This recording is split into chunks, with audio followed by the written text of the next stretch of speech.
Dalam kitab-kitab akidah, ulama menyebutkan bahawa wajib beriman dengan kedatangan Imam Mahdi. Wajib beriman. Dia antara benda i'tiqad seorang muslim. Yang pertama, Nabi kata nama dia sama dengan namaku, nama ayahnya sama dengan nama ayahku. Dan yang kedua, kata Rasulullah, dia adalah di kalangan ahli keluarga. Imam Mahdi ini akan mentadbir bumi ini dengan Islam. Seluruhnya akan tunduk dengan syariat Islam. Ia akan melaksanakan keadilan di muka bumi ini dan diikuti oleh seluruh kaum muslimin. Imam Mahdi ini bila dia keluar, tuan-tuan, setelah dia bumi ini, maka dia akan melaksanakan Islam, syariat Nabi Muhammad sallallahu alaihi wasallam di seluruh permukaan bumi ini. Nabi sebut dalam satu hadis sahih riwayat Imam Ahmad. Hadis sahih riwayat Imam Ahmad, kata Rasulullah, "Ubasyirukum bil Mahdi." Hadis ini hadis sahih. Aku berikan kabar gembira kepada kalian dengan seorang yang bernama Al-Mahdi. Gelaran dia Mahdi. Nama dia Muhammad bin Abdullah, gelarannya Al-Mahdi. Hadis ini beritahu, rajulin min Quraisy, seorang lelaki keluarga daripada kabilah Quraisy, min itrati, daripada susur galur keturunanku. Okey. Nabi kata rajulin min Quraisy min itrati, dari susur galur keluargaku. Yub'atsu, Allah akan hantar dia ala ikhtilafin minan nas, waktu manusia ni berselisih pendapat yang sangat teruk. Wa zalazil, kata Nabi, jadi fitnah, dugaan ke atas umat Islam begitu banyak sebagainya. Kemudian turun keluar Imam Mahdi, bukan turun keluar, no? Sebab Imam Mahdi ni dia bukan turun daripada langit dan bukan bangun daripada mati, tetapi dia dilahirkan ketika mana dia berusia 30 hingga 40, dia dibai'ah. Kalian akan melihat dia akan memenuhkan bumi ini dengan keadilan dan keamanan.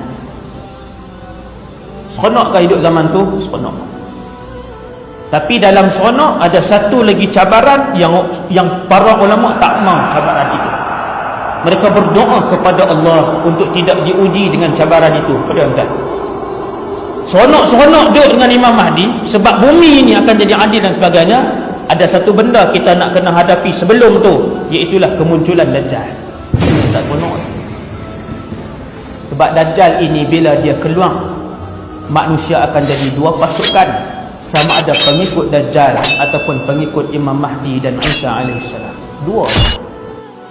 Bila Dajjal dia ketuk bumi Madinah, setiap fasik lelaki dan perempuan akan keluar daripada bumi Madinah, dan setiap munafik laki-laki dan perempuan akan keluar daripada bumi Madinah. Kemudian kata Rasulullah, seperti mana bumi ini penuh dengan kezaliman dan juga maksiat, begitulah ketika mana datangnya Imam Mahdi, bumi ini akan dipenuhkan dengan ketaatan dan juga keadilan. Kemudian yarda anhu sakinus samai wa sakinul ard, seluruh penduduk langit dan bumi akan meredainya waktu tu. Semua orang suka dengan dia. Yang Islam pun suka dengan dia, yang tak Islam pun suka dengan dia. Imam Mahdi keluar bukan bermaksud semua orang masuk Islam, tidak. Maksud Imam Mahdi keluar tak ada kemungkaran dah. Dia diamankan bumi ni. Yang kafir masih tetap ada, banyak jizyah kepada kerajaan Islam. Yuqassimul mala sihaha, Nabi kata pada zaman Mahdi memerintah bumi ini, sebelum Nabi Isa perintah, dia akan serahkan tampuk pemerintahan itu kepada Nabi Isa. Waktu zaman dia lagi, kekayaan setiap negara ataupun kekayaan hasil mahsul bumi ini akan dibahagikan secara sama rata. Akan kembali keadilan dan keamanan seperti mana zaman Umar ibn Abdul Aziz radhiyallahu anhu. Ada satu benda aja yang berlaku pada zaman Imam Mahdi, zaman Umar bin Abdul Aziz tak berlaku, lebih hebat, iaitu apabila orang pi ke Baitul Mal umat Islam, dia pun minta, dia kata boleh tak bagi sikit kat aku untuk aku tolong sedekahkan pada orang lain. Maka penjaga Baitul Mal pun akan bagi, di zaman Imam Mahdi, bagi kat dia emas, duit dan sebagainya. Dia pun pi nak sebarkan, nak bahagikan duit tadi pada orang ramai, lalu dia tidak mendapati kepada siapakah duit itu akan diberikan. Imam Mahdi ni dia orang Madinah, dia dilahirkan di Madinah, dan ketika dia berusia antara 30 hingga 40 tahun, ketika itulah dia akan keluar dari Madinah menuju ke Mekah dan dibai'ah oleh orang-orang yang telah pun digerakkan oleh Allah, dipilih oleh Allah, datang dari segenap penjuru dunia, berhimpun di Mekah dalam keadaan tidak dirancang, tetapi mereka ingin mengembalikan keamanan dan keizzahan umat Islam. Mereka mencari Imam Mahdi dengan tujuan yang sama. Akhirnya jumpa Imam Muhammad bin Abdullah di sana. Mula-mula jumpa tu tuan-tuan, Imam Mahdi tidak mahu menerima bai'ah itu. Itu sifat dia. Tuan-tuan, antara sifat Imam Mahdi, dia menolak pada peringkat awalnya. Dia tak mahu. Dia lari, menghilangkan diri. Ada riwayat kata dia kembali ke Madinah. Kemudian dia kembali ke Mekah. Orang pun pegang dia. Orang kata, wahai tuan, wahai imam, kamulah yang dipilih oleh Nabi SAW. Siapa orang ni? Ada riwayat macam-macam. Ada kata 10 orang, ada kata 313 orang.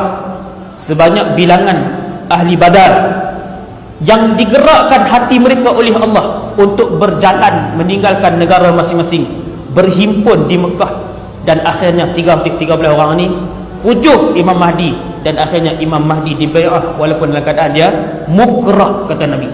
Orang ni dia tak mau, dia tak mau. Akhirnya dia dibai'ah. Dia akan dibai'ah di Mekah, dan setelah dibai'ah, Imam Mahdi akan memberikan ucapannya dari atas mimbar, dan seterusnya mendapat kepercayaan dan kecintaan dari seluruh lapisan kaum muslimin, sehingga terbentuk satu tentera yang sangat sedia berkorban apa saja yang mereka miliki.